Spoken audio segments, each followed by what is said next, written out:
faire le travail et avoir 8 nouvelles recherches et on peut continuer à livrer des programmes comme ces webinaires. On regarde de l'avant avec de l'espoir.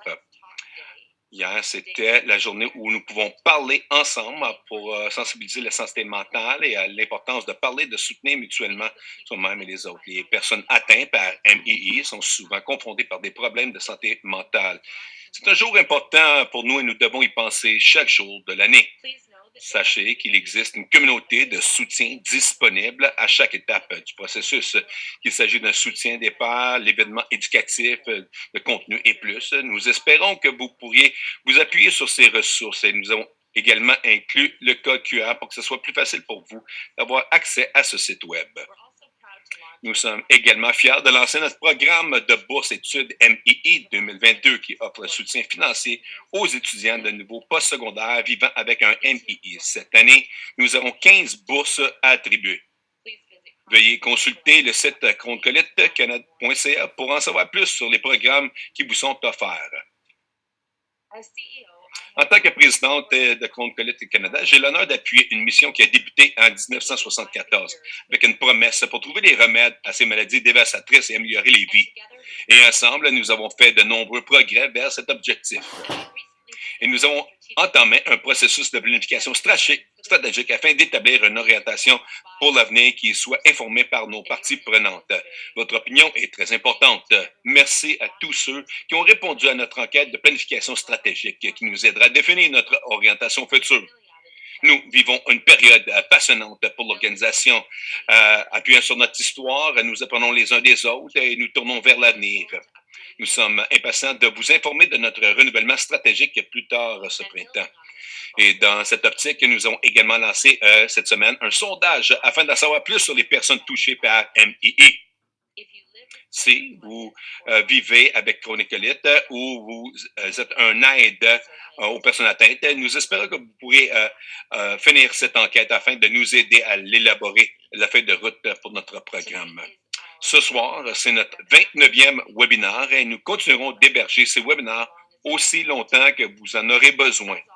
Comme toujours, ces informations et les enregistrements du webinaire sont accessibles sur notre site web à chronecolite.ca.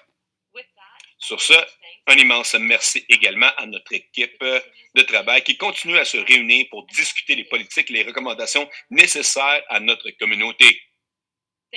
Merci aux panélistes, aujourd'hui Dr. Abdou Shakawi, dans ce qui sera une autre discussion très intéressante sur les vaccins.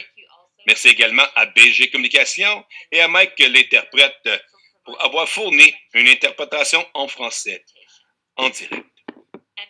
Et bien sûr, merci beaucoup à nos fantastiques modérateurs, Dr. Gil Kaplan, professeur de médecine, Université de Calgary, gastro-entérologue et épidémiologiste, ancien président du Conseil consultatif scientifique et médical, ainsi que Dr.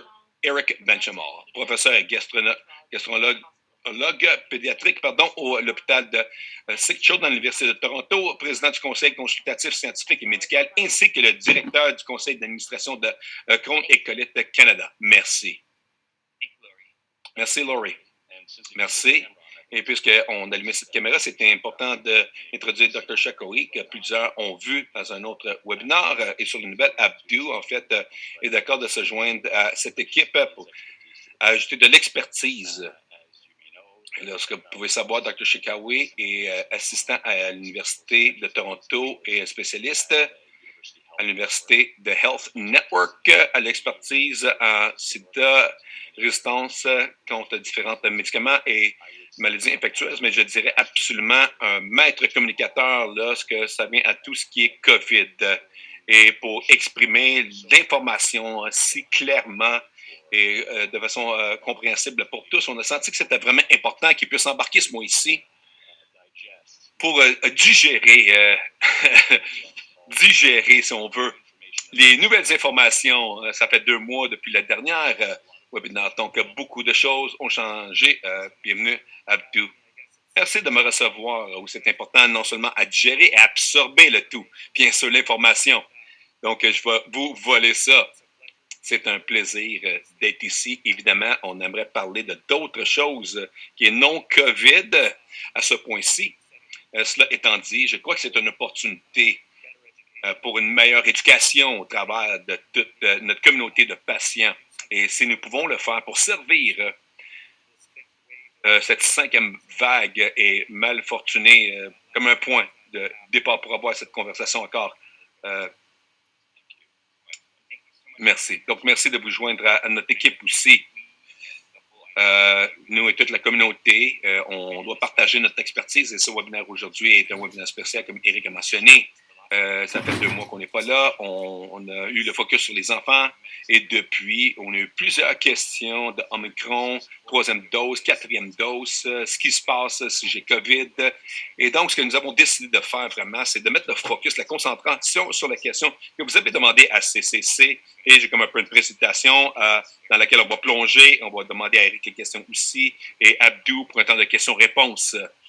Et on va essayer de passer au travail de toutes ces questions autant que possible. Donc, je suis excité, Gil, aussi, parce qu'on va présenter des informations qui n'ont jamais été présentées encore. C'est comme le premier lancement, si on veut, de données à MII et les vaccins. Donc, j'ai vraiment hâte de vous présenter le tout. Et sur cette note, je aussi devrais partager l'écran ici. Donnez-moi un instant.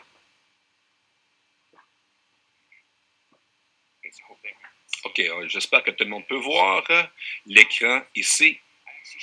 Donc, en fait, j'ai partagé cette diapo, je l'ai présenté durant le webinaire qu'on a eu en 2021, ce webinaire, et ça démontre les 3 vagues de la pandémie au début de la 4e vague qui a été poussée par la variante Delta en septembre. Donc, les chiffres nous démontrent des cas quotidiens de COVID-19 au Canada. Et présentement, on est dans la plus grande vague de la pandémie poussée par la vague Omicron. Et je vous montre cette diapo pour vous montrer la prochaine et une perspective et voir la 5e vague de Omicron. Donc, la ligne rouge représente 10 000 cas de COVID diagnostiqués dans une journée au Canada, qui était la limite de le graphique d'avant. Avant Omicron, on n'a jamais eu une expérience de journée où il y a eu 10 000 cas par jour. La vague Omicron a eu près de 50 000 cas dans une journée. Et pendant que le diagnostic de COVID-19 sont en déclin au Canada, mais je veux souligner un fait important, c'est que même avec le déclin rapide, les cas aujourd'hui est encore plus haut que la cime de toute autre vague et les autres juridictions ont ralenti les tests, donc les vrais tests sont beaucoup plus hauts que rapportés. Donc, les 360 000 cas au monde et les 3 000 au Canada, à partir d'hier, sont une fraction de la vraie étendue du COVID dans la société. Donc, lorsqu'on regarde la 5e vague Omicron qui se dévoile, la question, c'est quand est-ce que ça va terminer ici pour toujours? Est-ce que ce COVID va devenir endémique, qui veut dire que ça va continuer à circuler dans des pochettes de population pour des années à venir? Les choix de ne pas être vacciné n'est pas un choix. C'est un choix personnel pour vous-même, mais ce n'est une qui a des conséquences sévères sur une société au complet. Les choix sont fondamentaux à répondre à des questions pour arriver à une immunité de groupe. Et ce que je veux souligner, 5 facteurs qui ont affecté l'immunité de groupe. Le premier facteur, c'est si les vaccins peuvent empêcher la transmission. Et si on regarde ce que j'ai parlé en septembre à aujourd'hui, on commence à réaliser que les vaccins sont efficaces pour prévenir le COVID sévère. Mais on voit des percées d'infection parmi ceux qui sont complètement vaccinés. Même la 3e dose, de façon conséquente, cette photo du fromage perforé est encore bon et il n'y a aucun vaccin qui est parfait pour empêcher l'étendue. Mais la variante d'Omicron, cette figure nous démontre que la Delta a dépassé les autres versions dans l'automne et le printemps, mais l'Omicron a écrasé le Delta parce qu'elle est beaucoup plus infectieuse. Des nouvelles variantes, le SARS-CoV-2, Omicron ressortent et possiblement plus transmissibles de façon potentielle et vont résister le vaccin et la génération de nouveaux vaccins NMRA pour pour ce qui est pour attaquer le virus. Et nous reconnaissons que COVID-19 est une maladie mondiale, exige une stratégie mondiale pour la vaccination. Le plus de temps que ça prend pour la transmission du virus, le plus de temps que ces variants ont le temps d'immerger et de s'étendre. Et comme dans les programmes, l'évolution sélective qui va amener la formation de ces nouvelles variantes. Et aujourd'hui, nous voyons la disparité entre le passage des vaccins aux différents pays. Et on voit sur la carte ici, on voit en Afrique un très bas niveau de vaccination. Et vraiment, l'emphase, c'est de vacciner le monde entier de façon égale. Quand la pénétration de la société augmente, les gens vont au comportement d'avant la pandémie et comme enlever les masques dans certaines régions dans le monde. Mais si ces actions sont prises trop rapidement avant que les gens soient complètement vaccinés, et vaccinés complet, ça veut dire 3 doses, lorsque c'était 2 doses dans le passé, ça va être vraiment difficile pour nous d'arriver à l'immunité de groupe. Et finalement, nous savons que l'immunité ne dure pas éternellement. Les 3e doses sont nécessaires. Ça va besoin de comprendre combien de temps ça va durer dans l'immunité. Certains individus sont à des plus hauts. Voici une image au Royaume-Uni, les anticorps qui diminuent après 2 doses du vaccin et cet déclin dépend des traitements. Ceux qui ont eu Infliximab ont eu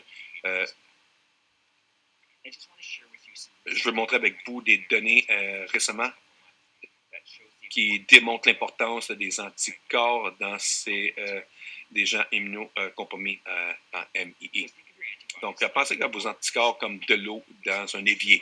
L'exposition au virus se rajoute à ce bassin d'eau. Et dans le temps, le bassin diminue. Et après, on a un booster ou une 3e dose pour augmenter le niveau de protection encore et encore plus haut que la première dose. Et dans le temps, ce niveau va continuer à diminuer encore. Mais qu'est-ce que ça veut dire pour votre risque? Votre risque de contracter le COVID n'est jamais zéro, mais les vaccins continuent à garder le risque le plus bas possible. Quand les anticorps augmentent, le risque d'attraper le COVID diminue. Et IBD Clarity, ce risque diminue et a été corrélé avec une augmentation des anticorps, telle que chacun des 10 fois d'augmentation d'anticorps, il y avait un 0,8 de diminution dans une percée d'infection, qui est une infection qui arrive malgré qu'une personne soit vaccinée déjà.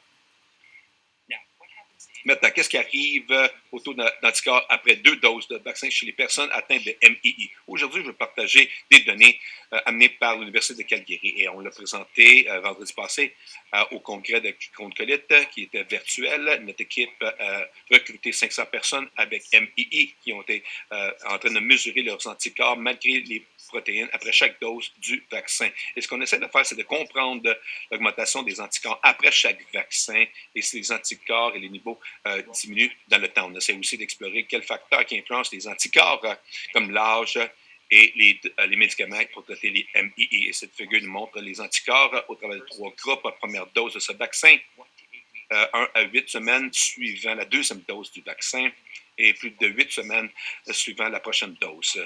La ligne bleue représente le seuil d'anticorps qui sont positifs, un value de 50 unités pour ce qu'on a utilisé. Les anticorps varient du plus bas de 10 jusqu'au plus haut au-delà de 10 000. Donc, le Y montre cette variabilité. La portion en bas montre les anticorps au très bas et le haut montre les hauts niveaux d'anticorps. Qu'est-ce que nous avons vu? En tout et partout, 81% ont converti, c'est-à-dire que ces gens qui ont dépassé le 50 et la moyenne des anticorps de 1800 unités. Et ça, c'est après la première dose du vaccin. Qu'est-ce qui arrive après la 2e dose? Si on regarde avec les anticorps de 1 à 8 semaines, après la 2e dose du vaccin, 98% des patients de MI ont des anticorps avec la moyenne qui monte à plus de 9000 et 2000 unités. Maintenant, si on va passer ces 8 semaines, après la 2e dose et 16 semaines, ainsi de suite, on commence à voir les anticorps qui diminuent, avec plus de 4% qui ont perdu la conversion et l'anticorps moyenne est tombé à 2800. Donc, après cette diminution, dans le graphique montre le temps de la 2e dose du vaccin. Et dans le modèle aussi qui compte pour les facteurs comme l'âge, les infections avant, d'avant, on a calculé que les anticorps ont tombé d'à peu près 10% ou 400 unités par semaine après 2 mois de la deuxième dose. Ce qu'on ne comprend pas tout à fait encore au niveau des anticorps nécessaires pour une protection complète. Les données de IBD Clarity que je vous ai montrées auparavant suggèrent que ces anticorps tombent pour une perce et lorsque la possibilité augmente. Que pouvons-nous pour diminuer après 2 doses pour ceux qui ont le MI? Est-ce qu'on peut avoir une troisième dose? Et je veux partager avec vous les données sur 200 personnes avec MI. On a testé leurs anticorps après la troisième dose de COVID-19. Après la troisième dose, 19%, essentiellement toutes, à part d'une personne, ont converti. Les anticorps ont monté de façon drastique de 2800 en moyenne lorsqu'on a regardé sur 8 semaines après la deuxième dose à plus de 14 000 unités après la troisième dose de vaccin. Ça, c'est des anticorps très hauts. Cette figure montre les anticorps dans ceux avec la deuxième dose du vaccin, dénoté par les points rouges, versus les individus MI où les anticorps étaient mesurés après la troisième dose, avec dans la même période de temps. Maintenant, Alberta, les patients MI étaient éligibles pour la troisième dose du vaccin en août, la plupart qui l'ont eu en septembre-octobre. Mais plusieurs des patients MI n'ont pas eu la troisième dose en automne de 2021.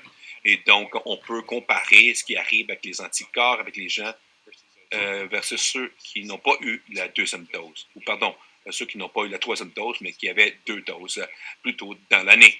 On peut voir ici, ceux qui n'ont pas reçu la troisième dose avaient une séparation d'anticorps parce que les anticorps avaient diminué dans le temps, mais aussi à cause de la troisième dose a amené une grande augmentation des anticorps. Maintenant, nos données limitées pour la troisième dose du vaccin suggèrent que les anticorps vont diminuer après la troisième dose.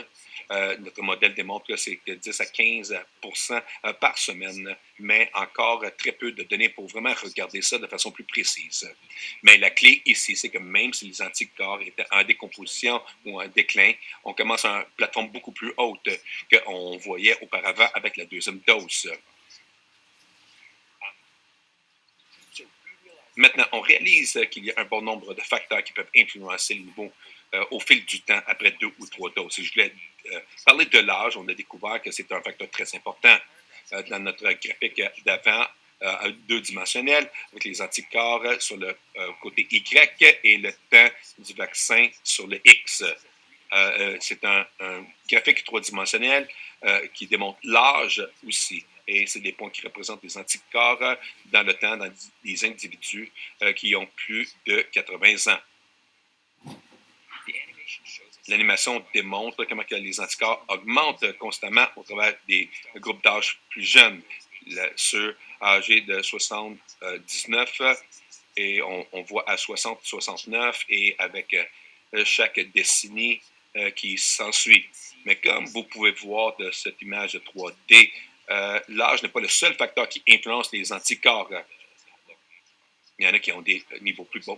Donc, on essaie de trouver d'autres facteurs et une des choses qu'on peut regarder, c'est l'impact des médicaments et ça, pour aider leur maladie. Donc, c'est occupé ici un peu. Ça montre la moyenne après la première dose, après la deuxième dose, les premières 8 semaines après la deuxième dose, après 8 semaines, et donc, bien sûr, les anticorps après la troisième dose. Et chaque ligne représente une différente médicament que les gens ont utilisé. Donc, par exemple, vous pouvez voir qu'il y avait des gens dans la ligne bleue étaient sur Stellary, Scanab. Le jaune était Intevia. Donc, les chiffres nous démontrent ce qui arrive aux anticorps au travers des différents traitements, les différents groupes de MI. Et on peut voir dans la plupart des classes de médicaments un grand saut des anticorps de 1 à 8 semaines après la deuxième dose du vaccin. Mais après 8 semaines de la deuxième dose, les anticorps diminuent. Par contre, en général, on voit une augmentation d'anticorps après la troisième dose. L'impact de la troisième dose était cohérent avec la Stelara, Entyvio, anti-TNF, Remicade, Humira et biosimilars. Et les individus qui sont sur les traitements d'autres thérapies, Mesaban et d'autres individus qui sont sur des combinaisons d'immunosuppresseurs, peut-être un pas anti-modulateur ou 2 biologiques, Entyvio et Remicade. Donc, c'était tous démontré que les anticorps dans la troisième dose, en fait, augmentaient les anticorps au travers de tous les médicaments. Le seul médicament qui n'a pas monté un haut niveau d'anticorps au travers de chaque dose, c'est les patients qui étaient d'inflammation, qui avaient besoin de prednisone pour traiter l'inflammation. Et ces données ont mis l'emphase sur l'importance d'avoir la troisième dose maintenant, pendant que vous êtes bien contrôlé sur vos médicaments. Donc, est-ce que les patients devraient recevoir une quatrième dose de vaccin? Et si oui, quand? Donc, pour répondre à cette question, c'est largement inconnu. Essentiellement, il n'y a pas de données sur ça, ou très peu de données à date, même à l'extérieur de la population MII. Et ça souligne les limites des données présentées. On ne sait pas à quelle vitesse que les anticorps vont diminuer après la troisième dose, et même s'ils tombent. D'autres parties du système immunitaire, comme les mémoires T-cells, qui vont traiter l'infection. Et si les anticorps demeurent hauts dans le temps, on n'est pas sûr s'ils vont être particulièrement aux variantes comme Omicron ou possiblement les nouvelles qui vont émerger dans le futur. Et bien sûr, les facteurs personnels au-delà des médicaments, incluant l'âge, si une infection passée va influencer les choses aussi. Et l'autre chose qui est importante aussi, c'est quoi le risque d'être exposé à COVID dans la ville et où vous êtes et ce que vous faites au travail et ces choses. Et pour ces raisons, beaucoup plus de recherche est nécessaire pour ceux qui ont le MII. Maintenant, avant d'appeler Eric pour discuter les CC, les recommandations que nous avons faites dans le passé, je veux reconnaître mon équipe à l'Université de Calgary. Ils ont été instrumentales pour générer les données que j'ai présentées ici aujourd'hui. Michel, il peut voir la photo ici, ont recruté Josh, a sorti toutes les données, Stephanie, MII, il a mentoré Josh dans ce processus, Lindsay, qui fait tous les modèles 3D, développe les visualisations, les outils qu'on va démontrer avec vous dans des webinaires futurs sur notre étude. Les explore les questionnaires que nous avons avec notre étude. Et Michael et Josh travaillent sur le systématique, une revue pour comparer nos données au Canada à d'autres cohortes de vaccination qui se font au travers du monde entier. Et finalement, Joey, qui est la traduction qui prépare toutes les diapos aujourd'hui parce qu'on a eu une difficulté avec Omicron et GI. Donc, j'apprécie le fait qu'il a monté ces diapos. Et dernièrement, je veux remercier chaque participant dans cette étude. Tous les points que vous voyez est une personne avec MI qui a donné son temps pour donner une prise de sang durant la pandémie et j'apprécie. Donc, avec ça, je vais demander à Eric de se joindre à moi. Donc, merci Gil, c'était fantastique. C'est bon, je crois qu'il y avait une question vraiment pourquoi il n'y a aucune donnée pour la troisième dose, pour les autres doses. Oui, c'est des chiffres. On n'a pas beaucoup de patients sur les Zolgensma en général dans notre population MI. C'est comme une ligne, un autre médicament, mais systématiquement, notre but, c'est de combiner notre donnée avec d'autres études pour comme le Zolgensma. Donc, je suis là pour vous mettre à jour sur l'équipe dans les derniers mois, le travail en termes de ce qui a été mis à jour, de recommandations, le site web et tout ça. Voyons voir si je peux avancer. Bon, OK. Donc, quand on s'est rencontrés en novembre 2021, l'impact de COVID-19 et MII qui avait été relâché dans le site web, Crohn-Colite en juin, a été lancé dans le journal de l'Association des gastroentérologues et qui a amené un sommaire il y a un an et demi de l'équipe de travail, du groupe de travail au travers de cette pandémie. Donc, vous pouvez voir le rapport complet si vous scannez là. On a eu le dernier webinaire le 25 novembre et le focus était sur les vaccins pédiatriques parce qu'ils étaient approuvés chez les enfants de 5 à 11 ans.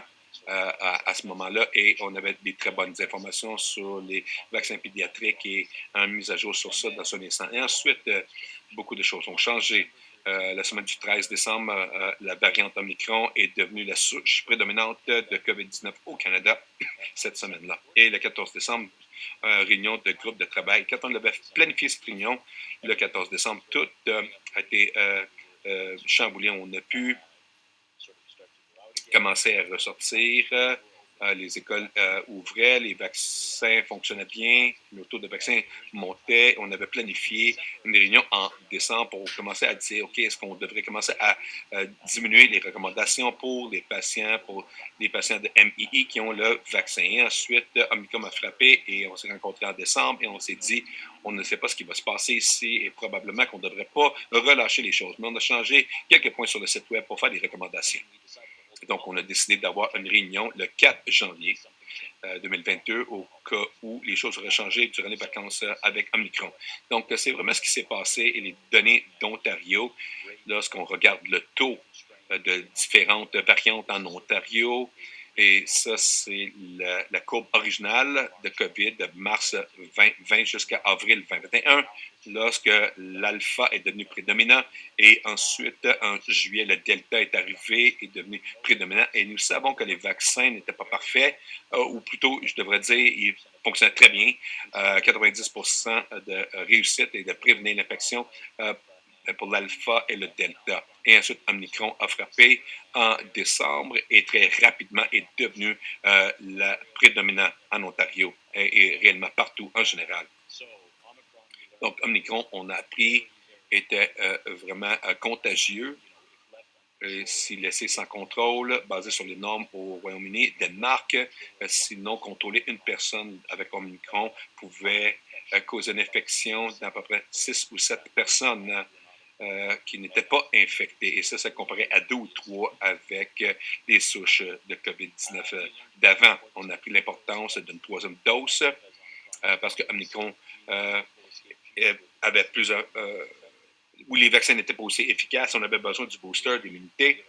On a développé, au fur et à mesure qu'il y avait plus d'informations, commençant en Israël, qui recevait la 4e dose de vaccin. Et maintenant, on va en parler au Canada aussi.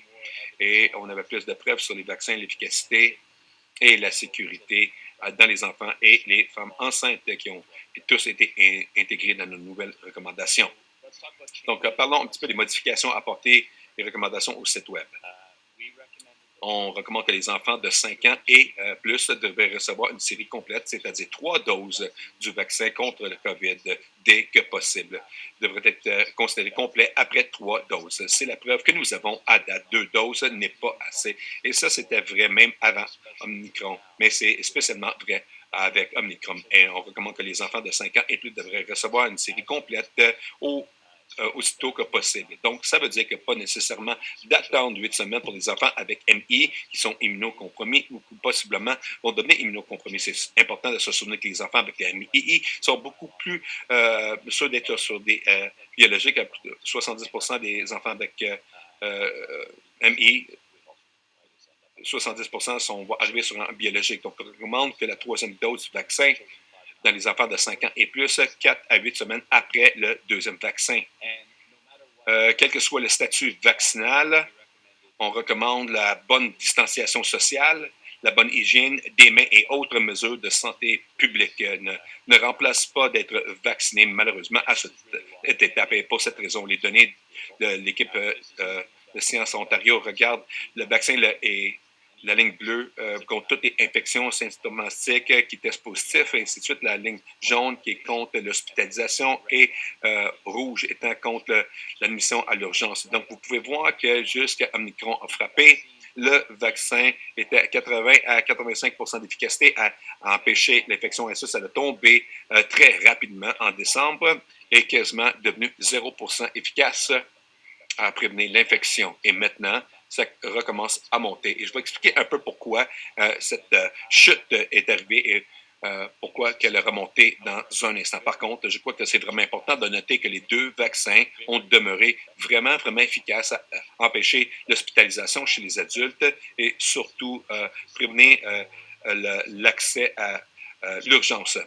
Donc, pourquoi est-ce que ça s'est arrivé? Pourquoi cette efficacité plus bas est arrivée? Donc, premièrement, nous savons qu'Omicron a des gènes dans la protéine qui le permettent d'évader le vaccin, l'immunité vaccin causée par le vaccin et l'immunité naturelle si vous êtes infecté par Delta ou d'autres souches de COVID. Et ça, c'est une des raisons, la raison principale. Mais je crois qu'il y en a une autre raison qu'on a oubliée, qui n'a pas été bien couverte dans les médias. Et je vais vous rappeler Nous l'avons présenté, cette information, en décembre 2020, quand les vaccins ont commencé à être approuvés. Et ça, c'est le concept du vaccin comme une hausse de pompiers. On a vu ça chez New York Times. Donc, si vous faites semblant que le vaccin est une hausse ici par le pompier, et le pompier vient pour éteindre un feu, un petit feu contrôlé de COVID-19 entre quelques personnes, le vaccin va éteindre ce feu. Si vous avez un groupe de personnes autour de ce feu, ça va sortir, ça va éliminer le feu et l'infection. Les gens vont s'améliorer, les gens alentour d'eux ne seront pas infectés. Et le feu de camp est considéré une personne avec l'infection va infecter moins d'une personne après.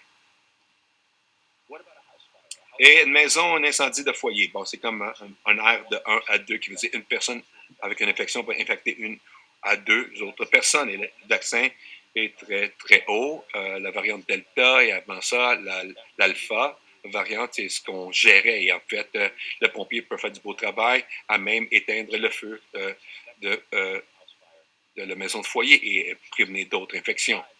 Mais en décembre de 2020, j'ai parlé de ceci, qu'un seul pompier avec une hausse n'éteindra pas un feu de forêt. Et le feu de forêt est comme un R de beaucoup plus que 2. Donc, chaque personne qui est infectée va infecter plus de 2 personnes. Et ça, c'est maintenant un peu drôle parce qu'à Omicron, lorsqu'on parle d'une valeur de 6 ou 7, donc c'est comme la côte complète en feu. Donc, on ne peut pas contrôler ça avec un pompier. La seule façon qu'on peut tenir ça en contrôle, c'est en pouvant permettre d'autres mesures publiques aussi, ce modèle de fromage, le masque, la distanciation, de ne pas être ensemble dans les grands groupes et toutes les autres choses que la santé publique a recommandées dans le dernier mois. Heureux ou non, pour prévenir ce feu de forêt de s'étendre encore plus loin, nous avons besoin de faire ces choses. Donc, et c'est pas toute de la mauvaise nouvelle. Je sais que ça, c'est vraiment important. À partir d'aujourd'hui, c'est du côté Ontario. C'est l'Ontario, mais je crois que ça s'applique à toutes les provinces aussi. Nous pouvons voir qu'une fois encore, le vaccin est vraiment efficace, à 60% d'efficacité, à prévenir des infections, malgré que les gens disent que les vaccins ne fonctionnent plus à prévenir l'infection. Ce n'est plus vrai. Maintenant, nous savons que maintenant, quand on a Omicron, on semble avoir à contrôler Omicron et le nombre d'infections diminue. Les vaccins semblent fonctionner et aussi troisième dose. Maintenant que je crois que c'est 40-50% de la population au Canada ont la troisième dose et nous savons que la troisième dose est efficace pour prévenir Omicron. Ça fait réussi bien pour prévenir l'infection. Mais de façon plus importante, d'être vacciné avec 2 doses, au moins 2 doses, va prévenir l'hospitalisation et le COVID sévère et l'admission à l'urgence. Même si vous avez 2 doses, nous sommes en train de recommander une troisième dose parce que vous n'êtes pas complètement protégé. Mais 2 et 3 doses vont être bons pour protéger le mauvais COVID. Quand on regarde d'une autre façon, voici les nombres de cas de vaccinés versus non vaccinés. Vous pouvez voir qu'ici, l'infection était pratiquement 0. On a le même nombre de cas de vaccinés et de non vaccinés. Mais maintenant, il y a cet écart qu'on voit entre les vaccinés et non vaccinés, encore une fois, qui est une bonne nouvelle pour ceux qui sont vaccinés. De façon semblable, pour les gens hospitalisés, malgré que le taux a augmenté dans les gens vaccinés, il n'est pas aussi haut que le taux quand on regarde les gens qui ont été vaccinés versus par millions de personnes qui n'ont pas été vaccinées. Il y a un grand écart là, qui veut dire que les vaccins sont encore très efficaces à prévenir l'hospitalisation et de façon semblable à de prévenir l'admission à l'urgence. Maintenant, on avance aux autres choses que nous avons besoin de faire. On a recommandé la troisième dose. Quelle autre chose on peut faire pour empêcher l'étendue de COVID? Bon, Omicron est très contagieux et peut parcourir plus de 2 mètres. Je crois que c'est vraiment accepté maintenant que COVID-19 passe par l'air, particulièrement Omicron, 2 mètres ou 6 pieds. Et c'était vraiment pour les gouttelettes qui pouvaient s'étendre. Donc, d'étendre les gouttelettes dans la salive ou la muqueuse dans l'air et de l'étendre aux autres et les gouttelettes tombent rapidement. Mais par l'air, qui veut dire qu'ils peuvent être dans l'air, possiblement en petites gouttelettes ou par aérosol, ils peuvent tenir dans l'air pour beaucoup plus longtemps et voyager plus loin. Donc, cette idée complète de 2 mètres ou 6 pieds à l'intérieur est probablement pas très précis maintenant. Et cette idée d'être dehors où la ventilation qui est super importante, la ventilation qui veut dire qu'il y a de l'air en circulation qui disperse les particules et qui les font tomber au sol. Et pour cette raison, les filtres HEPA fonctionnent et c'est pour cette raison qu'il n'y a pas d'étendue extérieure. Maintenant, nous devons utiliser les 2 vaccins et les masques de haute qualité pour prévenir l'infection. Et une des recommandations, la mise en œuvre les masques de haute qualité, qui veut dire KN95 ou N95, qui sont certifiés de prévenir 95% des molécules micromètres d'échapper le masque. Si ce n'est pas disponible, nous savons qu'ils sont dispendieux et difficiles d'obtenir pour la population générale. Malheureusement, souvent, ils sont vendus. S'il n'est pas disponible, et vous devez 3 ou 4 plis de masques sont OK, mais n'utilisez pas des masques en tissu. Malheureusement, elles ne fonctionnent pas à prévenir COVID-19 et l'étendue de le virus. Et les enfants, les ados et le retour à l'école, encore une fois, on recommande que les enfants, les ados utilisent le cas N95 ou N95, et ça, c'est pour les professeurs aussi. La suppression des recommandations sur la désinfectation de la maison, ça c'était dans le temps, en mars de 2020, lorsqu'on croyait que le COVID pouvait vivre sur les surfaces dures, sur les objets inanimés. Elle peut quand même, mais elle ne semble pas être la façon prédominante d'étendre COVID-19. Donc, cette idée de désinfecter la maison, ce n'est plus aussi nécessaire autant que les masques et les vaccins. Ce que nous savons maintenant, et nous l'avons dit il y a un mois, contre le Canada, les bienfaits des vaccins pour les enfants est beaucoup plus haut que le risque. Et nous recommandons la deuxième vaccin plutôt que d'attendre 8 semaines comme la première recommandation. Et d'autres provinces qui recommandent d'attendre 8 semaines pour la deuxième dose chez les enfants. Si un enfant est immunosuppression, on recommande la deuxième dose 4 semaines après la première vaccin parce que les bienfaits de ce vaccin vont prévenir Omicron sont beaucoup plus hauts que le risque pour l'enfant. Donc, la plupart des provinces vont vous permettre de donner aux enfants la deuxième dose plus tôt avant 8 semaines avec le consentement consenti. Vous allez voir le pharmacien et vous allez pouvoir l'avoir. Et nous recommandons maintenant la troisième dose pour les enfants de 4 à 8 semaines après la deuxième dose. Je suis certain qu'on va en parler un peu plus dans les questions-réponses.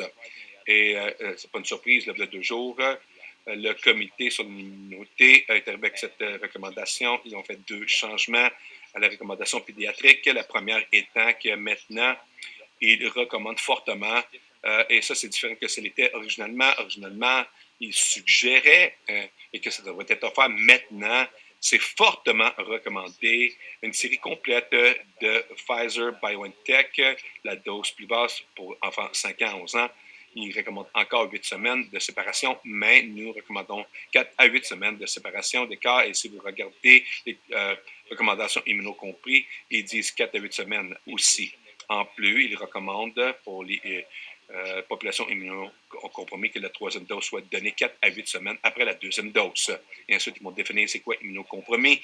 Et ça, essentiellement, inclut la liste qu'ils donnent essentiellement toute médication pour MI, stéroïdes, Nisotypin, Methotrexate, toutes les biologiques, Remicade et les biosimilaires pour Infliximab, Chimera, biosimilaire, Stelara, Vedolizumab, Entyvio et Xeljanz aussi.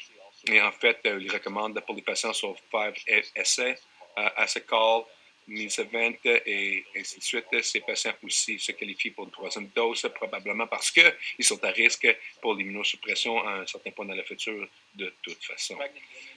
Les femmes enceintes avec MI, la preuve a été dans les derniers mois, a évolué maintenant que nous savons qu'elle est efficace et les femmes sont à risque de complications et la perte d'enfants Et on recommande 3 doses pour les femmes enceintes avec MII, utilisant les masques, de faire attention à l'intérieur avec les gens et pour les nouveau-nés après que les femmes ont amené les enfants à naissance et pour les enfants à l'extérieur de la maison, COVID-19 et le vaccin dans la grossesse semble protéger le nouveau-né de l'infection et la distanciation physique de 2 mètres aussi a été recommandée. Donc, les nouvelles recommandations depuis hier que l'équipe a décidé, c'est que la 4e dose et il y a très peu de preuves pour une 4e dose présentement.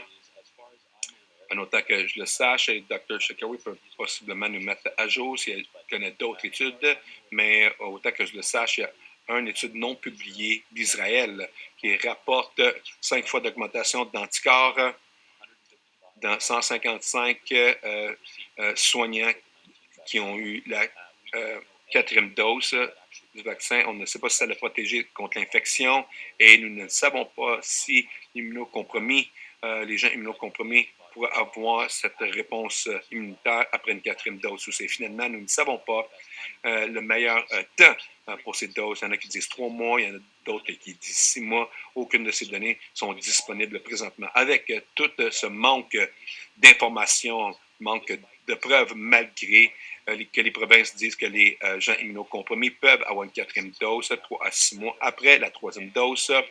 Et ce que nous disons, et c'est un petit peu beaucoup, mais ce qu'on dit, c'est que bien que les données sont limitées, qu'on Écolite Canada appuie une 4e dose d'un vaccin contre le COVID-19 pour les personnes atteintes de MII qui sont immunodéprimées par leurs médicaments, compte tenu des potentiels et bénéfices et du faible risque de préjudice, en particulier dans les régions où la transmission de virus a été élevée, bien que les études établissent le moment idéal des doses se terminent sous recommandation.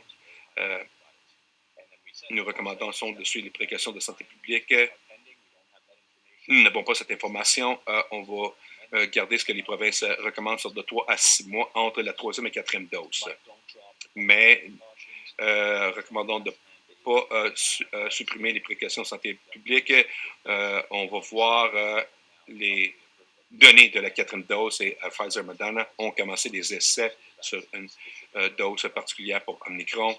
Et donc, on va devoir voir à ce point-là, quand c'est approuvé, si c'est approuvé, si ça devrait être la 4e dose ou non, ou potentiellement la 5e dose. Donc, cela étant dit, je vais arrêter de partager mon écran maintenant et je vais ramener à l'écran Gil et Abdu pour commencer à rentrer dans le temps de questions-réponses.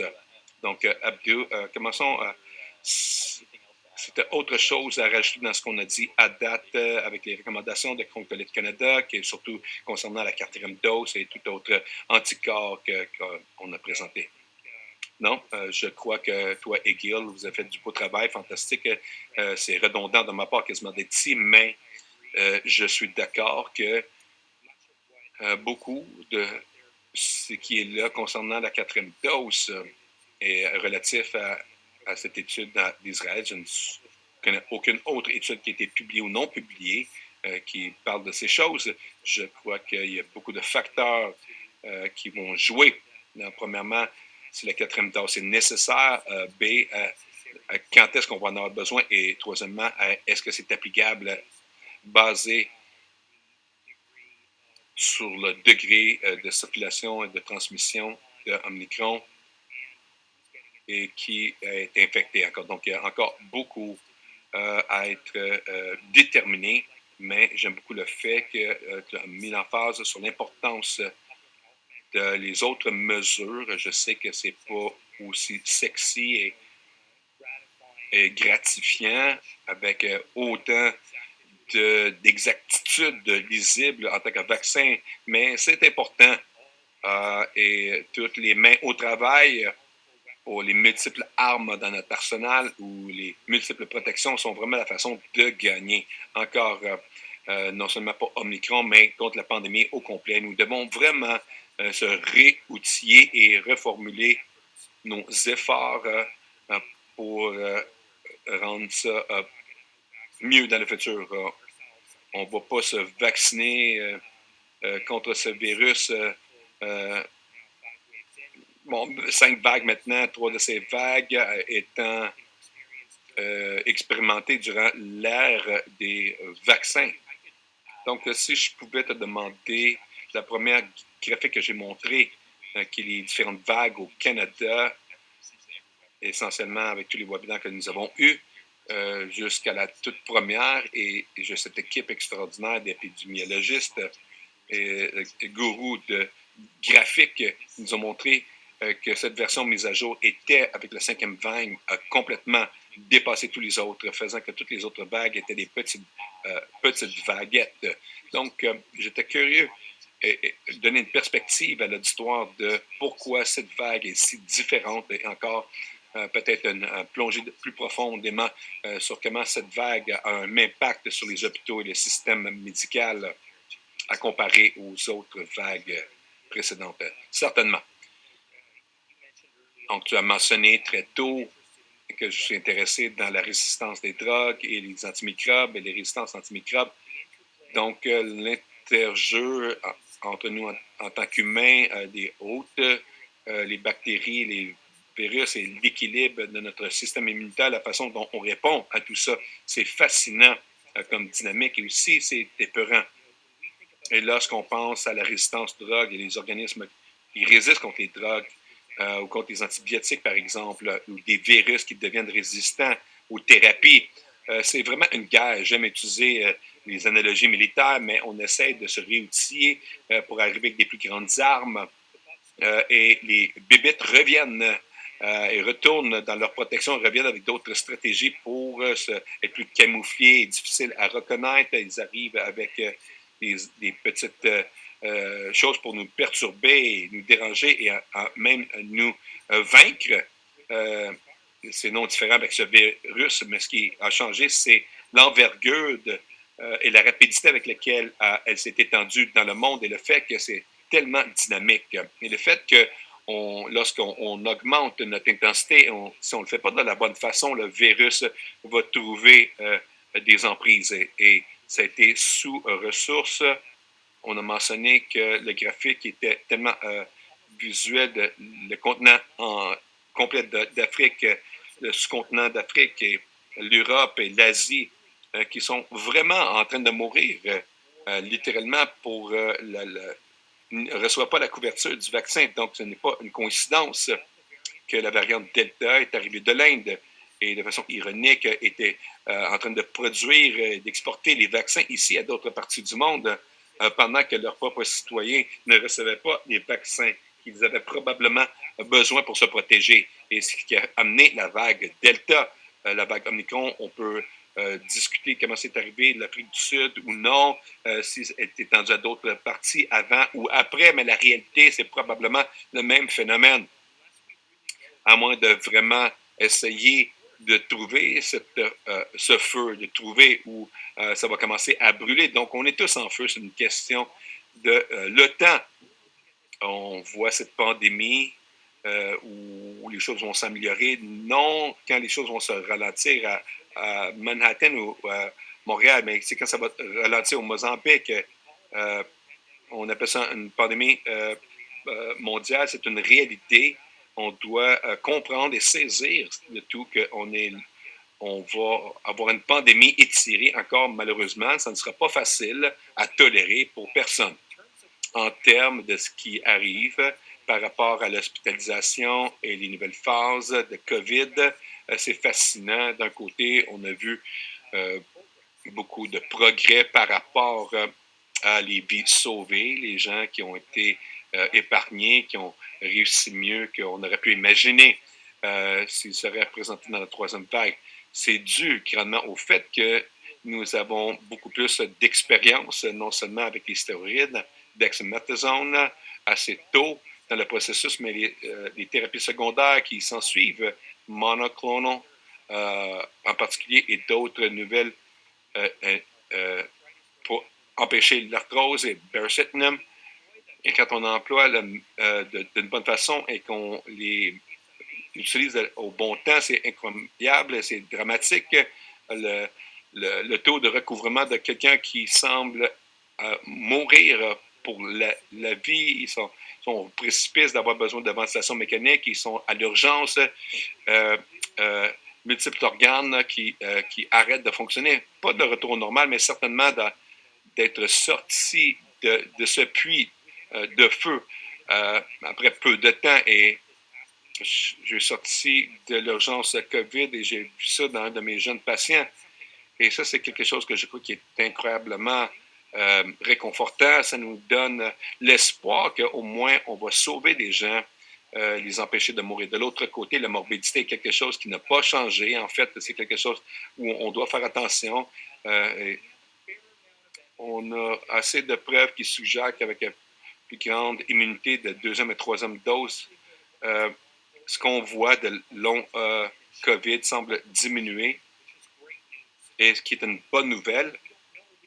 On ne sait pas, on n'a pas assez de preuves avec Omicron parce qu'elle vient d'arriver hier, si on veut ainsi dire que si ça va être la même chose, on l'espère. Est-ce qu'on est prêt à prendre cette chance? Est-ce qu'on est prêt à devenir exposé, à être infecté?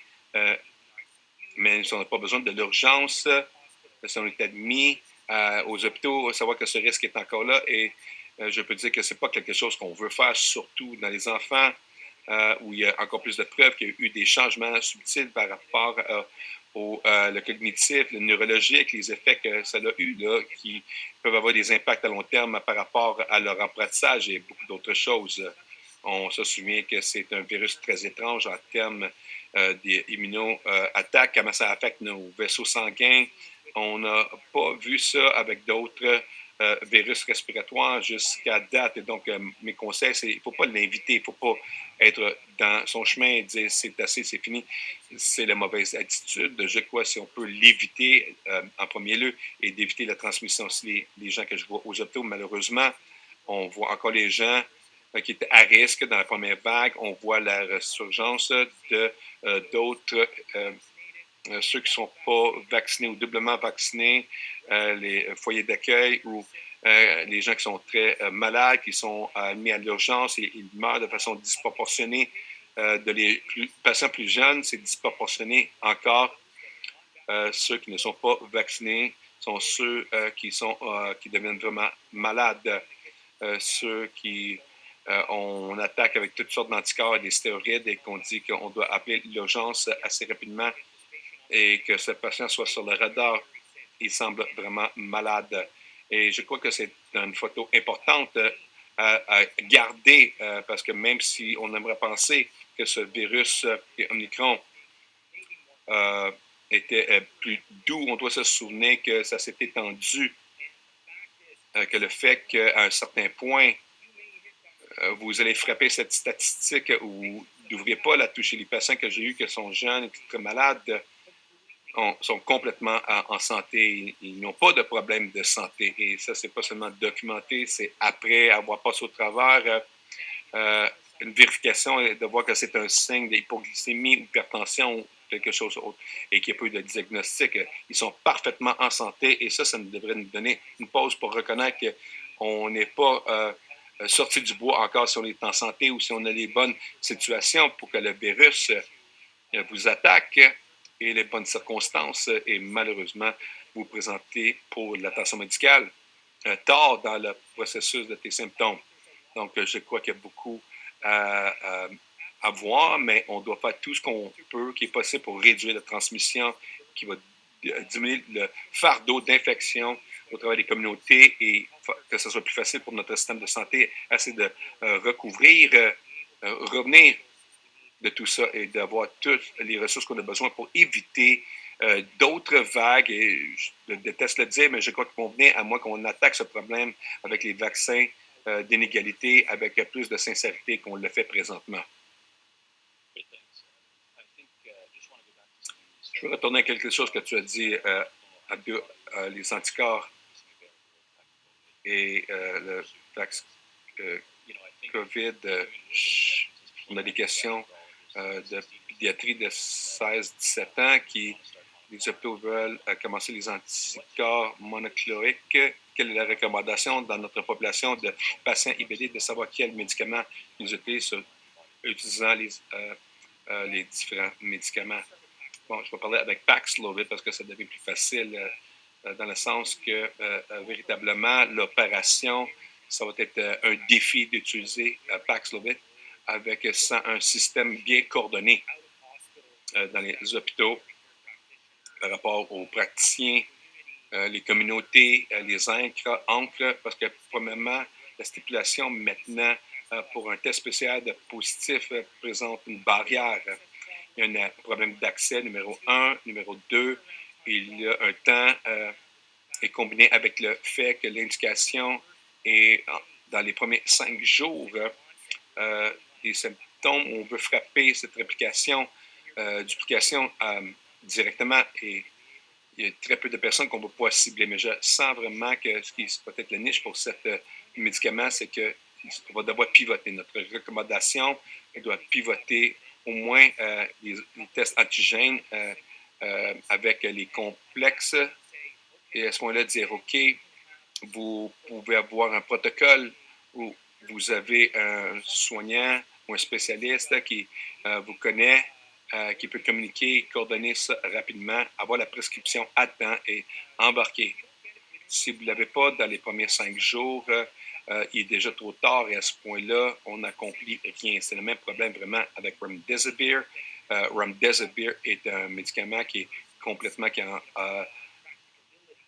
empêche la praticabilité à l'extérieur de l'hôpital. Et l'autre chose, Paxlovid a beaucoup d'interactions avec d'autres médicaments. Donc, c'est pas aussi pire pour un patient MI qui n'a pas d'autres comorbidités, mais lorsqu'on parle de la population générale et qu'on parle de statins et les amincisseurs de sang, les médicaments qui sont utilisés fréquemment, ça peut devenir problématique. Même si j'aime l'idée d'un autre outil, je vais ralentir ça Paxlovid parce que je crois que ça va être plus étroit en termes de son éventail d'applications. Et concernant les anticorps monoclones, il semble qu'ils fonctionnent très bien. Et le timing est vraiment plus le facteur ici qui détermine le succès opposé à d'autres choses. Ce qu'on ne sait pas vraiment, c'est s'il y aura l'interjeu entre les immunosuppressants qu'un patient a déjà eu avant d'avoir été malade avec COVID-19. Et si ça, c'est plus de T-cells ou C-cells, et aussi ça ferait une différence par rapport à l'efficacité de monoclone anticorps. Mon opinion personnelle, c'est que probablement ça vaut la peine au moins de considérer de faire. Je sais que dans les jeunes patients qui semblent recouvrir, c'est bien en termes d'autres comorbidités qui sont reconnues. C'est dramatique en termes de son impact. L'amélioration, je crois que le vrai défi maintenant, c'est le manque de médicaments. J'ai un courriel qui est mis à jour constamment sur ce qui se passe dans le réseau hospitalier. C'est chaud, le marché est serré, donc on va devoir être judicieux et faire attention à qui on va donner ce médicament. Et en fait, qui est-ce qu'on pense qu'il va recevoir le plus? Ce n'est pas une thérapie que nous allons vouloir utiliser au large à tout le monde qu'on ne croit pas qu'ils ont vraiment un potentiel de recouvrement. Mais si c'est le cas, c'est le cas pour plusieurs patients MII. Donner une idée, un exemple. Donc, un service Alberta avait approuvé un anticorps mono. C'est approuvé pour les individus en Alberta qui sont immunocompromis, incluant les MII, compromis pour leur thérapie. Et le système qui est en place, et c'est en Alberta, possiblement, ce n'est pas cohérent dans toutes les provinces, mais ça vous donne l'idée de la logistique derrière le traitement après 5 jours d'être traité. Le mécanisme qu'Alberta a utilisé, c'est qu'on a 811, le lien santé, vous pouvez appeler en Alberta et leur laisser savoir que vous êtes immunocompromis et tester à PCR positif ou que vous êtes malade et vous êtes immunocompromis. Donc, vous allez avoir un test à l'intérieur de 5 jours positif PCR. Donc, l'urgence va venir à la maison et infuser les anticorps directement en vous. Donc, on a beaucoup d'appels parmi nos patients parce que plusieurs testent positifs présentement dans nos patients. Nous sentons dans nos bureaux, en autour des gens que nous croyons qui sont à haut risque et nous recommandons pour tous les âges et qui peuvent avoir le monoclone anticorps, le défi, et c'est province par province. L'administration, la logistique serait différente. I don't think that's what's happening. Yeah, that's not what's happening in Ontario. C'est pas ce qui arrive en Ontario, certainement. Ça m'a fait penser que Tom Louis et les transplantations mobiles de la vanne qu'il amenait partout au Calgary et pour amener la thérapie aux gens, c'est fantastique. En principe, ça serait idéal. C'est de s'assurer qu'on puisse minimiser et, le recouvrement avant que les patients soient critiquement malades et dans une urgence à quelque part. Je ne vois pas ça en Ontario. Alberta, c'est bon, une seule entité médicale qui est cette équipe qui a vu ça, qui a créé les lois qui sont au travers de toutes les juridictions et pour mettre en opération le tout. Donc, je veux rappeler, c'est important de rappeler l'auditoire ici, MII pour la plupart, même si vous êtes immunocompromis, vous allez bien réussir. Si vous avez COVID-19, si vous êtes jeune et en santé, je crois qu'on était vraiment épeurant dans les dernières minutes, mais un rappel que toutes les données que nous avons dans les patients MI démontrent que si vous êtes sur les stéroïdes, vous êtes à risque pour un COVID-19 sérieux, mais autrement, les biologiques qu'on utilise et possiblement les immunomodulateurs qu'on utilise, Sulfaprin sont plus sécuritaires, si on veut, et les gens sur les biologiques n'ont pas tendance à avoir un COVID sérieux tout seul, mais je crois que ça vaut la peine de discuter avec le médecin. Si vous regardez les anticorps monoclones, vous devrez discuter avec le médecin de quel est ton cas particulier. Je veux pivoter vers toi, Gil, en parlant de la troisième dose. Et cette question, je crois que c'est direct maintenant dans notre conversation. Mais est-ce qu'on devrait avoir la troisième dose et de façon plus importante, le timing de la troisième dose? Il y a des questions dans l'auditoire sur les gens sur prednisone. Est-ce qu'ils devraient attendre de débarquer de prednisone pour avoir la troisième dose? Et qu'est-ce qu'on dit aux patients? Je peux prendre l'opportunité de faire résumer des points clés qui ont sorti de ma présentation. Un des privilèges d'être un scientifique et un médecin, c'est qu'on a ces études et on explore le tout et on est surpris par les données qu'on voit. Et une des choses qui me surprend, c'est le fait que beaucoup de gens dans la cohorte n'ont pas eu la troisième dose. Et comme j'ai dit, Alberta a ouvert la troisième dose aux patients et très tôt en termes de logistique et d'accès. Et donc, à ce moment-là, beaucoup de questions qui ont été posées sur la quatrième dose arrivaient sur la troisième dose, mais les gens avaient accès à la possibilité. Je dirais qu'il y avait 200 personnes dans la cohorte qui avaient sorti pour avoir la troisième dose. Typiquement, ils l'ont eu en septembre, octobre, novembre, mais il y avait un grand groupe qui n'a pas eu la troisième dose. C'est parce qu'ils ne l'ont pas eu. Quand on a mesuré les anticorps dans l'automne, on pouvait comparer les anticorps qu'ils avaient et qui étaient en diminution à comparer aux individus qui avaient la troisième dose. Et en même temps, et leurs anticorps étaient vraiment hauts. Donc, il y avait un haut delta, incluant ça. Il y avait un autre groupe à l'intérieur de la même personne a mesuré les anticorps après la deuxième dose et après la troisième dose. Encore une fois, de voir ces grandes différences et les anticorps qui ont augmenté. Et Josh a construit un modèle pour découvrir qui sont les gens à risque d'avoir les anticorps très bas après la deuxième dose. On a découvert plusieurs choses. Mais lorsqu'on a regardé ce modèle après la troisième dose, tous ces facteurs sont partis, sont devenus non pertinents à tout le monde qui a eu la troisième dose, essentiellement a une bonne réponse. En tout cas, le grand message que ça me dit, c'est que on a besoin d'avoir la troisième dose. Et c'est important parce que c'est dans ma cohorte, il y avait un grand groupe de personnes qui n'avaient pas leur troisième dose. C'est des gens actifs qui sont en recherche, connectés, un gastro-entérologue où on les réfère dans nos études.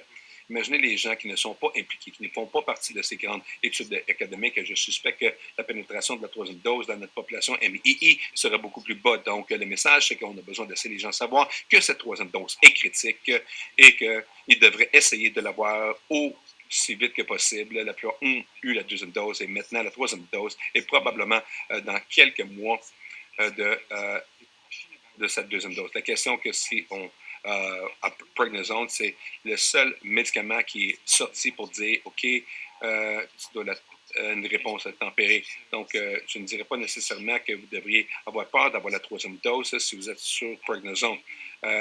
Ça vaut la peine d'attendre si vous êtes sous 20 mg lorsque la dose de prednisone est à son plus bas parce qu'on voit des plus hauts risques lorsqu'on est plus haut que 20.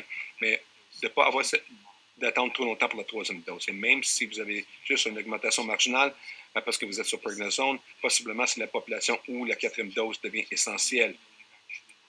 Donc, maintenant en rémission, tout va bien, sur un biologique, mais aller chercher la quatrième dose, je ne crois pas qu'on a besoin de faire un délai de la troisième dose, sachant qu'on a accès à une quatrième dose, même si vous avez eu la dose pendant que vous êtes sur prednisone.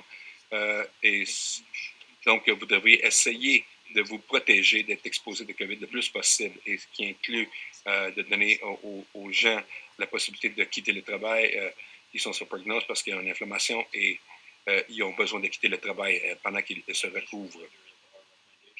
Nos recommandations en mars 2020, et il s'applique encore aujourd'hui, 3 choses qui disposent les patients MI, c'est d'être sur les stéroïdes à haute dose, avoir modérée ou sévère inflammation et malnutrition. Et ces 3 choses dans cette partie rouge de notre triangle de risque que vous devriez être autant que possible, rester à la maison, de vous protéger, de ne pas aller au travail, dans un lieu de travail. Si vous devez aller travailler de façon réaliste, on sait qu'il y a des gens qui ne peuvent pas rester à la maison, qui doivent travailler, que vous êtes sur les stéroïdes, certainement, il faut avoir le vaccin. Et si vous avez la troisième dose, il faut avoir la quatrième dose si vous vous qualifiez, parce que vous voulez maximiser l'immunité autant que possible. Mais aussi porter un masque, un N95 ou KN95. Et est-ce qu'on peut faire un sommaire maintenant sur la troisième dose et chez les enfants? En bas de l'âge de 18 ans. Qu'est-ce qu'on recommande maintenant? Oui, donc, il faut l'obtenir. C'est tout ce que j'ai à dire, comme on l'a dit auparavant.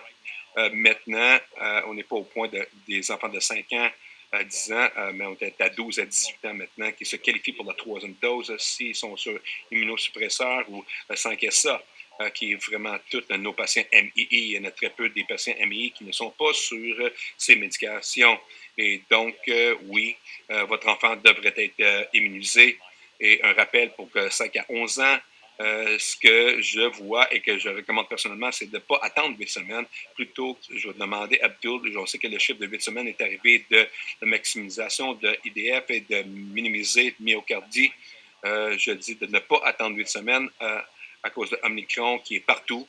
Donc, votre risque est grand d'attraper l'Omicron et les enfants peuvent être malades. On voit les enfants qui sont malades, qui ont eu COVID-19, aussi le risque de COVID à long terme est dans la gamme de 5 à 10 % pour les enfants.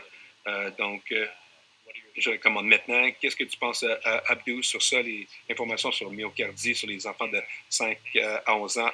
Oui, merci d'amener tous ces points. J'ai 3 enfants, donc ils sont tous sous l'âge de 11 ans et c'est tous des garçons et c'est pour ça que je perds tous mes cheveux. Mais l'idée ici, c'est que les facteurs qui ont rentré dans la décision pour 4 versus 8 semaines et une troisième dose nécessaire ou non a été prédit par une chose, premièrement le risque pour les enfants et deuxièmement, quelle est la vraie réponse est-ce qu'elle sera assez fort pour passer au travail par la tempête, mais est-ce que les choses ont changé de façon avec Omicron? J'ai les 3 enfants qui sont faits après les intervalles de 4 semaines parce qu'il y a tellement d'Omicron qui se passe présentement maintenant que je crois que le risque théorique d'événements adverses, surtout pour myocardie, est complètement disparu pratiquement par le fait d'une infection et que ce soit petit et ensuite pour long COVID et possiblement rare et compliqué, comme on dit, qui va arriver dans les enfants malades avec un système immunitaire, une inflammation ou désordre comme ça. En termes de myocardie, je crois que nous avons vraiment, à ce point-ci, dans le temps, accumulé un grand corps de données qui est rassurant. On a commencé avec qui est sorti d'Israël, des informations qui a grandi de façon exponentielle au travers des grands registres, au CDC et ailleurs. Maintenant, nous voyons que la possibilité de COVID, myocardie causée par le vaccin est minuscule par rapport au virus qui peut amener la myocardie. Et on parle d'une poignée de main à comparer. Je crois que c'était comme 15 sur plusieurs millions de cas. Et je peux vous dire de les cas que j'ai gérés personnellement ou gérés personnellement avec les cardiologues. Ils ne sont pas très faciles, mais ils sont quand même assez faciles à gérer. Ils viennent aux hôpitaux, ils sont vérifiés avec les cardiogrammes et les tests, un cours anti-inflammatoire et ils sont vérifiés et quasiment tous sont parfaits après 10 à 14 jours. Il n'y a pas de complications qui perdurent. Ça n'est pas la même situation si on a myocardie causée par le virus. Un homme de 27 ans, un athlète qui est dans une clinique 2 ans après avoir eu la maladie, qui ne peut pas courir en plus de 5 minutes sans être complètement fatigué. Ça, c'est une réalité. Donc, on a besoin de regarder les choses de la perspective des vaccins versus le virus, les maladies causées par le virus. Et maintenant que nous savons que ce risque ne semble plus exister aussi pire qu'on le croyait, ça a du gros bon sens d'aller avec la cédule à court terme. Au moins, ça devrait nous donner la paix d'esprit. Si Omicron a fait sa cime, ça va nous racheter assez de temps pour neutraliser ces anticorps et de nous garder en plus grande forme jusqu'après un certain temps. Bon, une des questions, est-ce que les 4e doses de recommandation s'appliquent aux enfants aussi? Je crois pour les ados, probablement que oui, les ados, malgré qu'on dit qu'ils ne sont plus des enfants, ils sont assez proches et leur système est prendre en ligne de compte d'autres comorbidités que l'enfant peut avoir, combien de COVID est là, et depuis combien de temps depuis le 3e vaccin. Je crois que de 5 à 11 ans, on va avoir plus d'informations.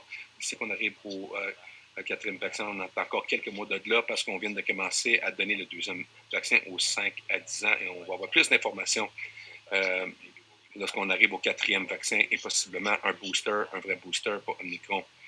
Mais on verra ce point-là. OK, maintenant.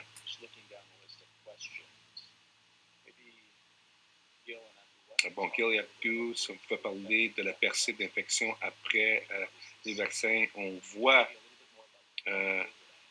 on parle du long COVID. Au dernier webinaire, tu as parlé de quelque chose qui était vraiment encourageant pour moi et qui m'a rendu très heureux que possiblement, les vaccins pourraient prévenir le COVID, le long COVID. Est-ce que vous pouvez parler de ces deux facteurs? Oui, c'est un reflet du fait que les vaccins ne sont pas parfaits. Nous avons tous reconnu à ce point-ci dans le temps, dans la pandémie, mais aussi que les variantes sont assez différentes d'une vague à une autre et Omicron a changé ça et dans les magnitudes qu'on n'aurait pu jamais deviner lorsqu'on considère par exemple 19 différentes mutations qui étaient présentes dans le alpha et le bêta à comparer à 37 mutations, plusieurs d'entre elles qui sont dans la protéine spike dans cette région particulière, qui est vraiment la vraie cible pour les vaccins lorsqu'on parle d'Omicron. Donc, c'est vraiment une question de chiffres. On arrive au point où il y a assez de virus et qu'il y a assez d'ingéniosité du côté mutation d'un groupe de la variante qui va lancer le défi. Alors, vous allez arriver avec des percées d'infection. Bon, la bonne nouvelle, c'est qu'on a vu de long en large que ceux qui ne sont pas particulièrement immunocompromis, qui ont plusieurs comorbidités, et qui sont dans un âge avancé. La tendance est beaucoup plus problématique, disons. Je l'utilise à la légère, par contre, parce qu'on ne sait pas qu'est-ce que ça peut être plus tard. On espère et on croit que ça veut dire un risque plus bas de COVID, un long COVID, mais on ne sait pas de combien.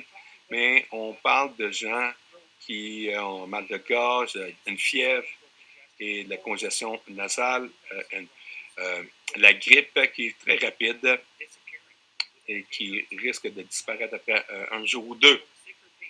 Pour les gens plus malades, j'ai eu des patients qui ont eu le deuxième vaccin qui, en fait, était des jours dans la troisième dose et malheureusement n'ont pas eu le temps d'augmenter l'immunité dans la troisième dose. Ils sont arrivés à l'hôpital très malades, mais ces gens ont multiples systèmes d'organes qui n'allaient pas bien avant la vaccination.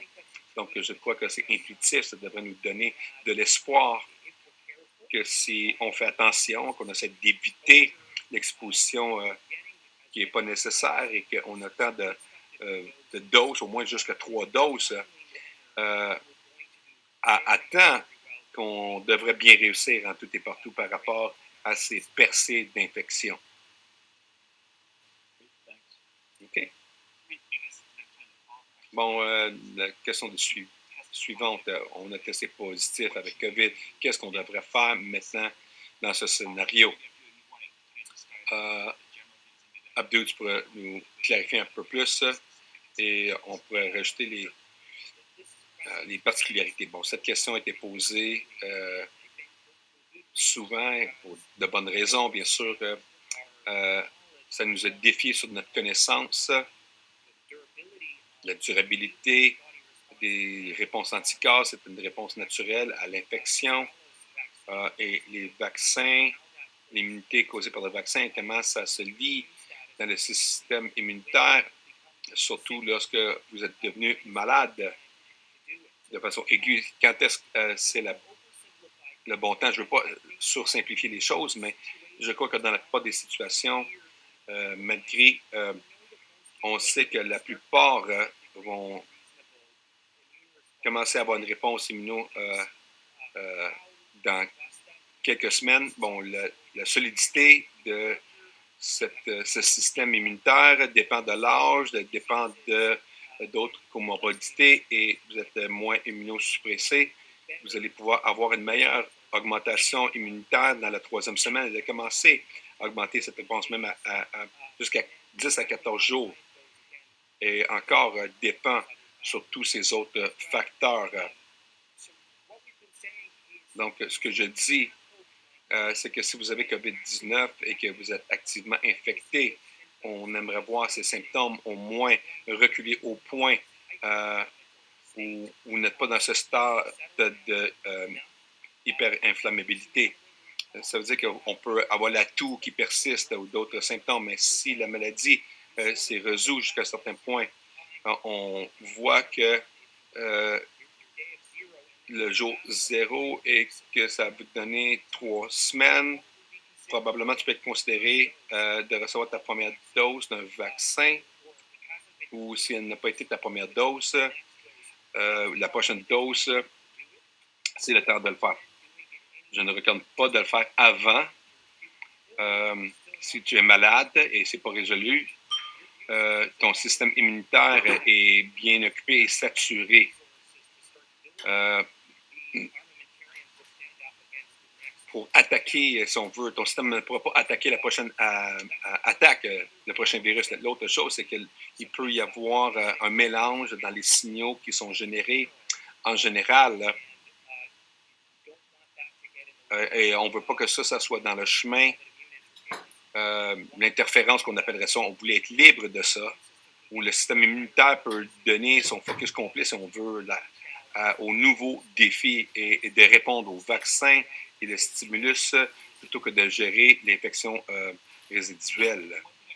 Et une chose que je voudrais rajouter à ça, il y a eu d'autres questions alentour de je viens d'être diagnostiqué avec COVID, qu'est-ce que je fais du point de vue MI, des choses comme ça. Une chose que je recommande, c'est de rencontrer votre gastro-entérologue et de les laisser savoir que vous avez testé positif avec COVID même si c'est avec le test rapide antigène ou le confirmé PCR. Et idéalement, de le faire le plus tôt possible dans ce 5 jours du diagnostic. Il y a d'autres implications que la personne moyenne n'a pas à considérer par rapport aux patients MI. C'est quoi faire avec les médicaments? Beaucoup des médicaments sont espacés à toutes les 8 semaines.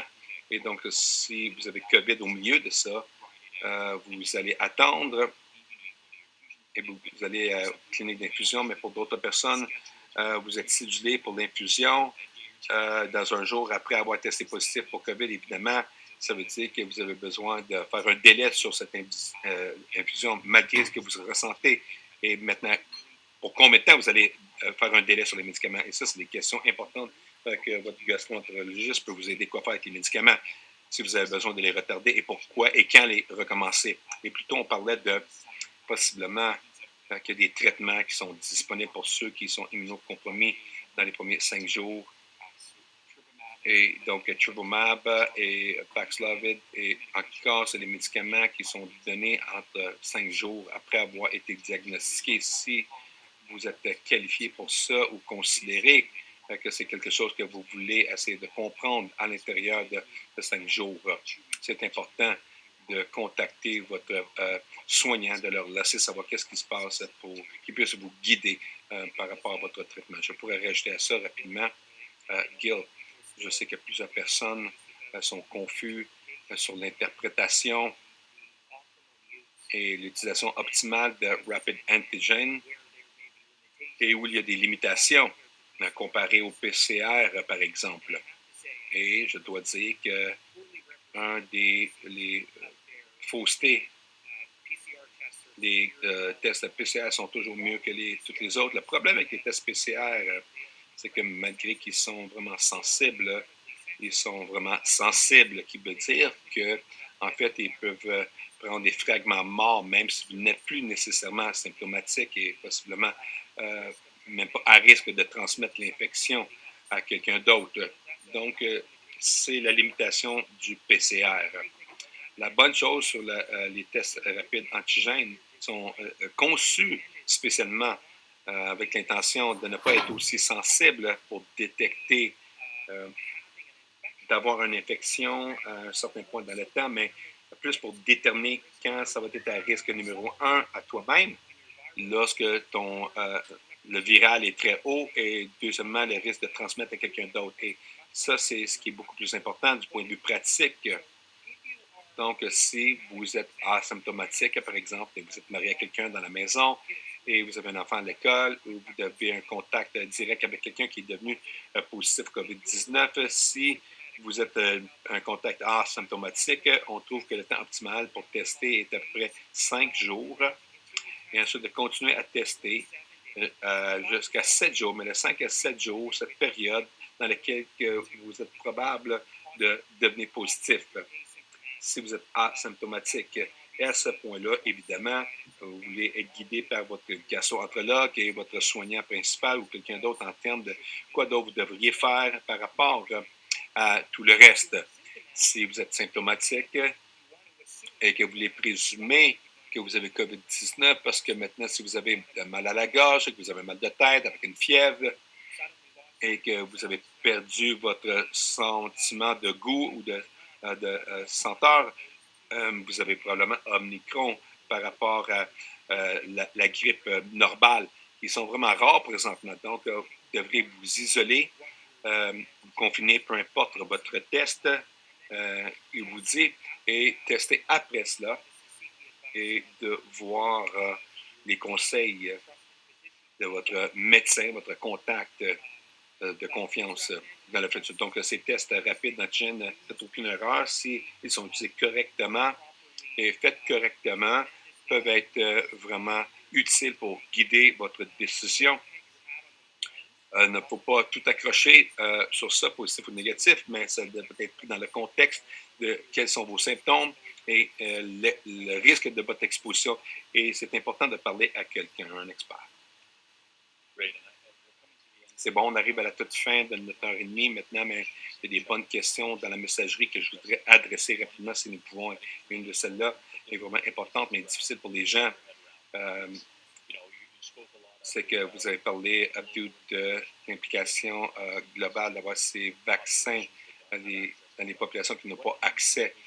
Qu'est-ce qu'une personne individuelle peut faire pour aider ça? C'est une très bonne question. On peut faire beaucoup plus que ce qu'on pense qu'on peut faire avec notre attitude. Donc, vous pouvez dire, OK, c'est pas très intéressant, mais non, je crois que si on change notre façon de penser, qu'on est vraiment et sincèrement engagé à comprendre que c'est le camp au complet, c'est pas notre petit groupe, c'est le camp au complet partout sur le globe maintenant qui doit nous concerner. On doit penser aux travailleurs sur le front, la communauté, les gens démunis qui sont frappés plus durement et jusqu'à ce qu'on soit satisfait de les supporter assez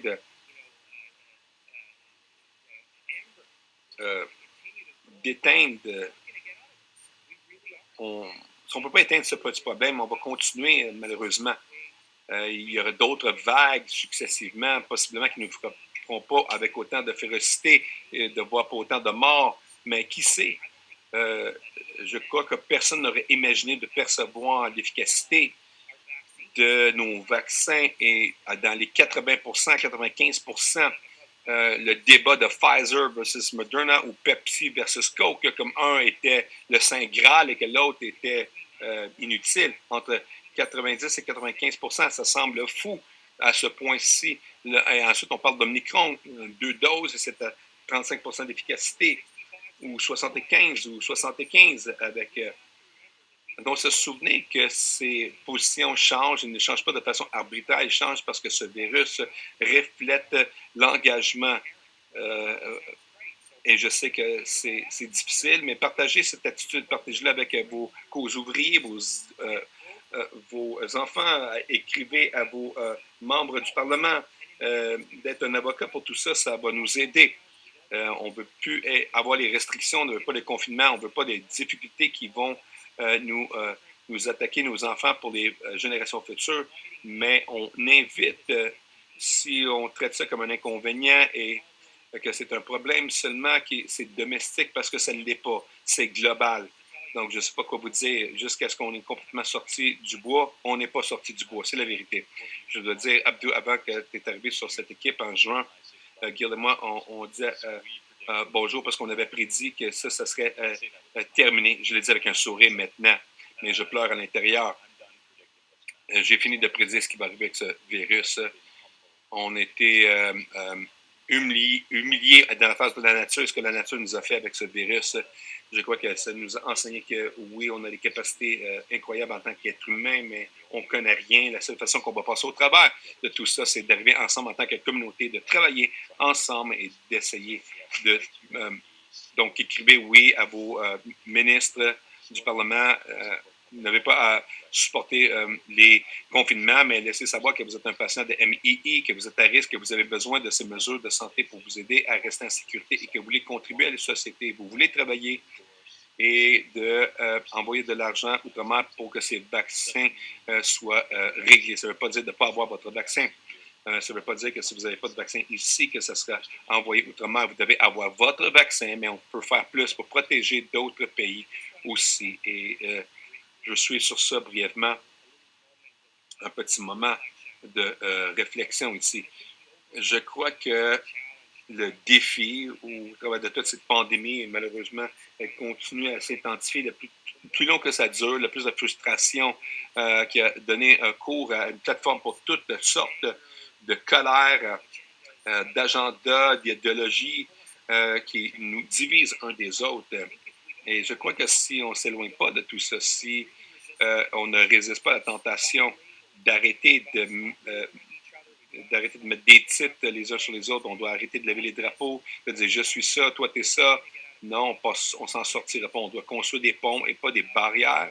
On a besoin d'éviter les confrontations. On a besoin de se contacter un l'autre. Ceux qui veulent vous engager dans un combat, une lutte, déplacez-vous. Trouvez quelqu'un d'autre qui va se lier avec vous et faire quelque chose qui est mieux. Faut tuer tout le monde avec l'amour. On ne fera pas mieux que ça. en rendant ça une opposition militante pour ou contre un autre. On doit tourner ses énergies contre le virus. Lorsque j'étais plus jeune et j'étudiais l'histoire, en passant différents temps dans l'histoire, dans les dernières 100 années et plus, les événements, la plupart de ces événements majeurs, historiques, étaient des années. Et quand les livres d'histoire vont raconter cette période de temps, ça va être un bout de temps, ça ne sera pas 12 mois ou même 24 mois ou 36 même. Je crois qu'on doit comprendre que c'est un temps historique dans lequel on vit et tout ce que tu as dit, Abdou, est sur le point. Et c'est comment est-ce qu'on va se traiter durant ce temps. Et j'espère que lorsque mes petits-enfants vont lire ça, de cette période, ils vont pouvoir réfléchir à tout ça et voir que c'est là qu'on s'est joints ensemble. So I think that's a great way to end. Donc, je crois que c'est une belle façon de terminer, finir sur une bonne note. On va tous passer au travers de cette pandémie. Les pandémies vont tous prendre fin, ça va arriver. Entre-temps, il faut s'unir, se protéger nos familles, protéger nos amis, protéger notre communauté. Et on va passer au travers de tout ça ensemble. Donc, merci beaucoup, Abdou, et merci aussi, Gil. Ça a été une très belle session et ça nous donne des très bonnes informations pour les patients. On va continuer à donner cette information à vous de façon régulière et à tous les mois ou à tous les 2 mois, au fur et à mesure que les informations vont augmenter. L'équipe, pour le mieux ou le pire, on va continuer à se rencontrer, vous donner des recommandations. Donc, s'il vous plaît, gardez votre œil sur le site web pour toutes les recommandations et les webinaires. On va être à tous les mois et laissez-nous savoir ce que vous avez aimé de ce webinaire. Donnez-nous des rétroactions. Laissez-nous savoir ce que vous aimeriez voir dans les événements futurs, mais dans tous les groupes d'âge. Il y a l'information là sur le site web et le YouTube où vous pouvez voir ces webinaires. Merci encore une fois à tous les travailleurs des premières lignes et les gens qui travaillent, les chauffeurs de taxi, tous ceux qui doivent aller travailler, les supermarchés, il y a des gens qui n'ont pas le choix ou la possibilité de rester à la maison, le luxe de rester à la maison et la sécurité de rester à la maison. Donc, nous sommes tous, on apprécie tous le travail que vous faites et nous avons appris dans les derniers mois l'importance de la chaîne d'approvisionnement. On n'a jamais cru les utiliser dans ce centenaire, mais on a appris que de garder les gens en santé et de garder ces gens au travail, c'est au loin la meilleure chose qu'on peut faire. Et sur cette note, je crois qu'il y a une dernière diapo de suivre sur les réseaux sociaux et bien sûr, si vous avez trouvé ce webinaire utile, si vous trouvez que ça apporte de la valeur, on travaille dans un monde virtuel encore, on ne peut pas faire des événements en personne pour Chronocolite Canada, alors s'il vous plaît, considérez sérieusement de donner à Chronocolite Canada pour faciliter tous les événements qu'on vous donne. Textez CURE à 2222 qui va donner 25 $ automatiquement de façon magique. Vous pouvez aller à chronocolite.ca et de donner en ligne aussi au travers du site web et le GOTYWalk qui s'en vient très bientôt, 25 ans. Et nous allons la tenir. Je ne dis pas si ça va être hybride ou non, mais certainement qu'on espère qu'en juin, la vague Omicron va s'améliorer et qu'on va pouvoir sortir dehors de façon sécure, de marcher en personne. Mais il y aura plus d'informations sur le GOTYWalk très bientôt. Donc, sur ça, merci tout le monde de vous joindre à nous. On se verra bientôt sur le site web. On aura d'autres webinaires. Merci. Prenez soin de vous.